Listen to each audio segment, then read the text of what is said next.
كنت فاكر إني خلاص نجيت، بس بعد 3 أيام لما صحيت اكتشفت إن اللي حصل في البيت المهجور ما كانش البداية، ده كان النداء الأول بس.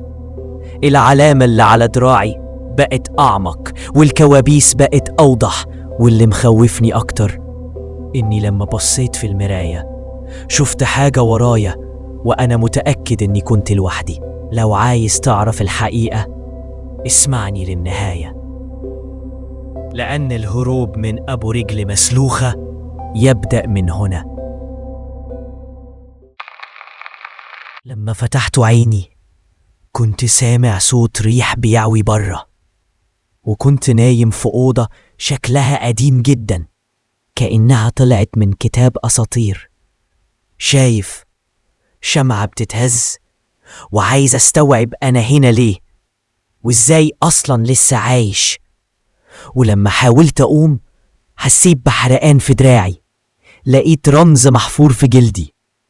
نفس الصوت اللي سمعته في البيت المهجور رجع تاني، وراجل عجوز واقف في الظل ومسك طلسم بينور كل ما يقرب مني.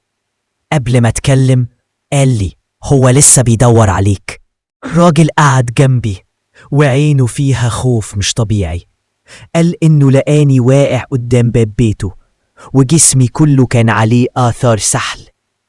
فتح كتاب قديم صفحاته صفرة ومقطعة، وبدأ يعرض رسومات لكائن برجل مسلوخة وعين واحدة بتنور في الضلمة. قال لي أبو رجل مسلوخة مش أسطورة، ووجود العلامة على دراعك معناه إنه اختارك. حسيت قلبي بيقع. ليه أنا؟ وإزاي وصلت هنا؟ وليه ما قتلنيش؟ كل ما حاولت ألمس الجرح كأن حد بيناديني بصوت واطي، وصوت خطوات ما بتنتهيش برا البيت. الراجل قال إن العلامة دي مش لعنة، دي إشارة تربط بيني وبينه. وأكتر لحظة خوفتني لما قربت من مراية قديمة في الأوضة. كنت شايف انعكاسي، بس ورايا كان في ظل طويل برجل واحدة، رجل مسلوخة بالكامل. ولما لفيت ما كانش في حد. الراجل فضل يشرح إن في زمان قبلي شخص تاني كانت عليه نفس العلامة واختفى من غير أثر، وإن الكائن ده مش بيقتل فورا، بيفضل يلعب بفريسته، بيسيبها تهرب وبعدين يدور عليها بالعلامة زي ما يكون ريحه ما بيروحش.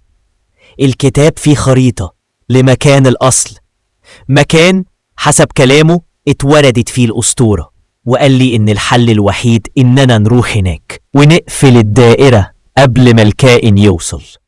بالليل الريح وقفت والبيت بقى ساكت بطريقة مش طبيعية. لما وقفت على رجلي سمعت صوت حاجة بتخبط على الباب من بره، مرة واتنين وتلاتة. الراجل قال لي هو عارف إنك فقت. حسيت جسمي بيتشد والعلامة على دراعي بدأت تسخن. الهوا نفسه اتغير، كأن حد واقف عند الباب مستني اللحظة.